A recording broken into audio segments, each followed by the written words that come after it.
Musal 9 es una editorial íntegramente digital. La formamos dos socias, Leonor Meodel y yo, que soy Beatriz Rodríguez, y tenemos una editora y una coordinadora editorial, que es Alba Ramírez.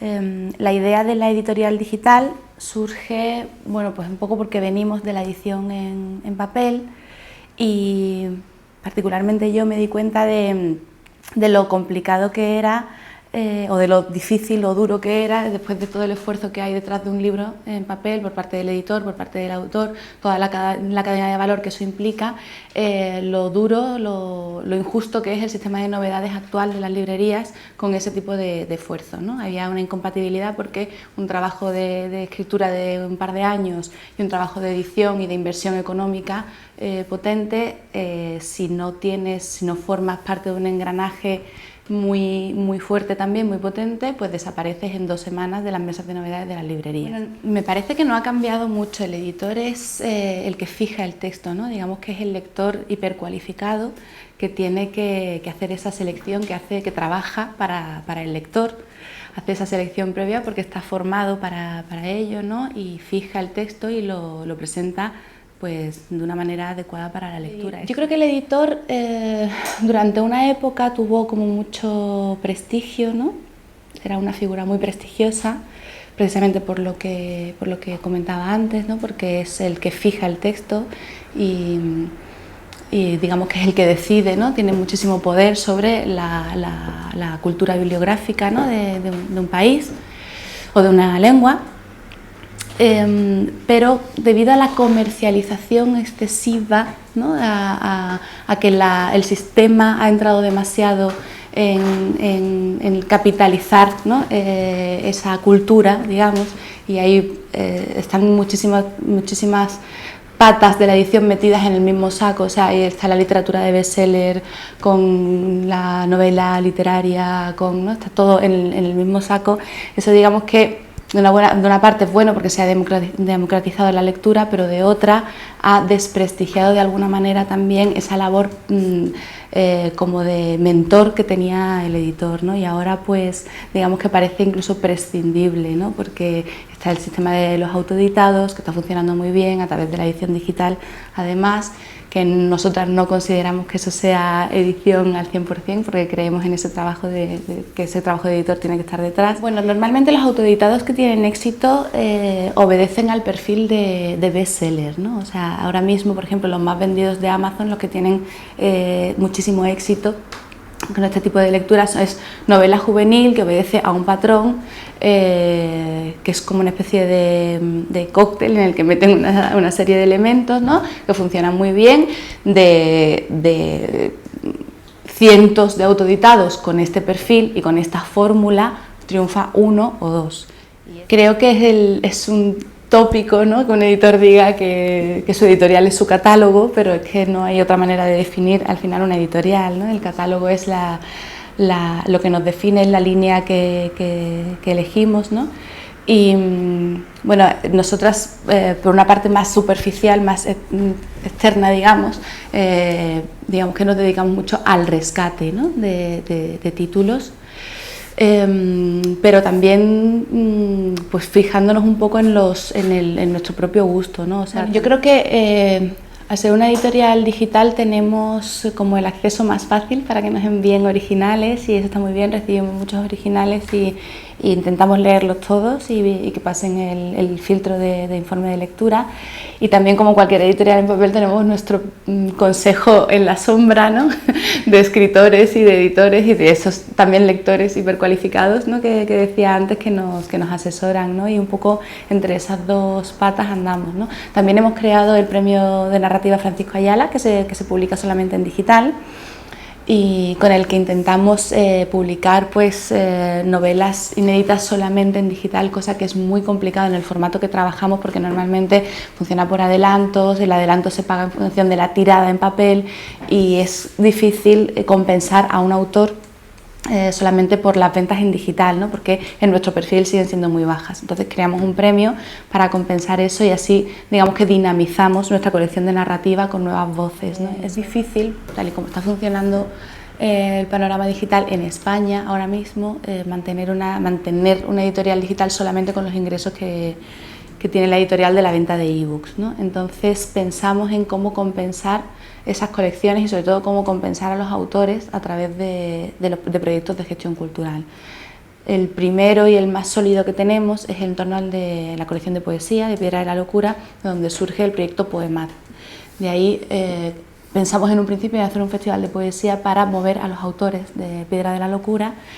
Como nos dimos cuenta de que en Madrid no había un festival de las características de la red internacional de festivales de poesía, que empieza en Medellín, pero que hay en París, en Berlín, en Londres, ¿no? Había en Madrid un festival así, entonces fuimos ampliándolo y además lo ampliamos en contenido con la revista digital, una revista bimensual que se llama Poema, o proyectos de fomento de la lectura como La Nube en la Mano, que hemos hecho en Zaragoza y que acabamos de hacer en Asturias, que nos sirve para llevar autores de la colección de narrativa de la Biblioteca Brody a colegios, a hacer, que interaccionen con los alumnos, que les expliquen pues la parte de escritura, la parte de lectura, hacen un pequeño taller de escritura, un pequeño taller de lectura y luego nosotras les enseñamos a editar un ebook. En mi caso yo no he tenido ese tipo de estudios, yo estudié Filología Hispánica y entré a trabajar en una editorial pues como de junior, ¿no? Y la verdad es que mi editor senior me decía, yo le preguntaba si tenía que estudiar algo más y me decía que el máster más importante que iba a hacer era el que estaba haciendo allí ya, ¿no? Entonces tal vez desde las propias editoriales debería fomentarse, como era el máster de la Fundación Santillana de edición o algo así, ¿no? Desde las editoriales fomentar esa formación. El premio Francisco Ayala de narrativa, que se publica solamente en digital, es un hito porque al publicarse novedades, a ser un premio que son novedades que se publica solamente en digital, digamos que tiene un tirón mediático que favorece la difusión del libro y la lectura, ¿no? Entonces, y como hito, también en poesía, no tanto por venta, sino por la respuesta que tuvimos, fue del catálogo que tenemos en Piedra de la Locura del perfil de los autores. O sea, la mayoría de los autores de Piedra de la Locura son premios nacionales, premios de la crítica, y tenemos los títulos que han sido premio de la crítica, premios nacionales, etcétera, ¿no? Me quedaría con Esther Tusquets, con Jorge Ralde, que lo habrá dicho todo el mundo también, no soy nada original seguro. Ahora mismo, bueno, creo que Elena Ramírez de Seix Barral está haciendo un muy buen trabajo. Beatriz de Moura también en Tusquets.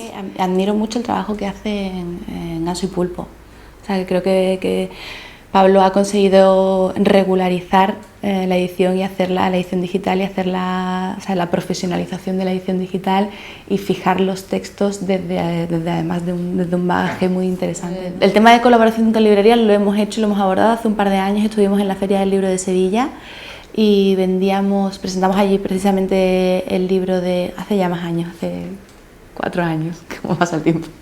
Presentamos el libro de Guillermo Roth, que habría sido premio Francisco Ayala, y lo estuvo presentando allí y firmando códigos de descarga en un póster que habíamos hecho con la portada del libro y con ciertos temas del libro. Guillermo fue allí, la gente compraba el póster con el código de descarga, ¿no? Entonces, y eso lo negociamos con librerías, ¿no?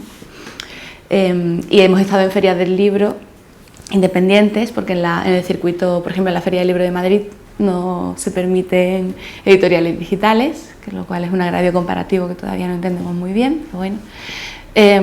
Sí que hemos estado en ferias del libro independiente vendiendo códigos de descarga. Al principio sí que tuvimos algunas negativas, porque como decía antes, en edición digital no se paga adelanto y los agentes literarios evidentemente viven de los adelantos, porque sería muy difícil sostenerse tal y como funciona el sistema de liquidaciones, que son como a año o año y medio, ¿no?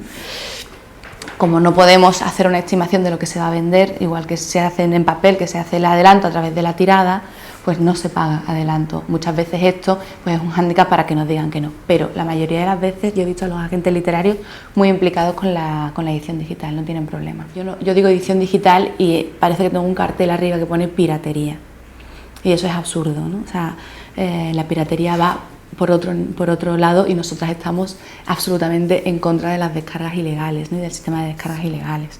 Entonces necesitamos que también que se nos apoye, porque al final somos las más desprotegidas, ¿no? Estamos dentro del canal favorable a la piratería, pero no tenemos el apoyo del sector tradicional, con lo cual pues tenemos que buscarnos nuestros propios mecanismos de defensa, ¿no? Bueno, yo creo que la función tanto del Ramon Llull como del Instituto Cervantes o cualquier tipo de institución que se dedique a difundir una cultura y una lengua fuera de su país, fundamental es la traducción. Bueno, desde la edición digital y desde cómo veo que está funcionando, tampoco de una manera muy exhaustiva, pero por lo que me llega sobre todo de cifras de ventas de los catálogos digitales en Alemania, en Estados Unidos, en Francia un poco menos, porque la ley del libro en Francia es mucho más restrictiva que la española, por ejemplo, y es muy buena para proteger a los libreros y a los editores, pero muchas veces descompensa con respecto a todo el tema de lo digital,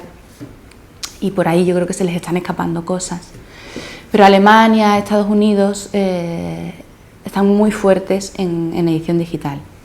Tienen a los principales sellos volcando su catálogo en digital en las principales plataformas de distribución y de lectura en todo tipo de formatos, ya sea por suscripción, ya sea por descarga y todo lo que surja, ¿no? O sea, firman el contrato para lo que sea, o sea, están totalmente integrados ya.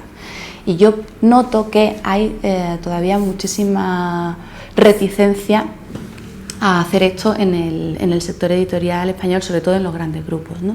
Y esto es una limitación porque estás luchando contra plataformas que el lector entra y lo tiene absolutamente todo, ¿no?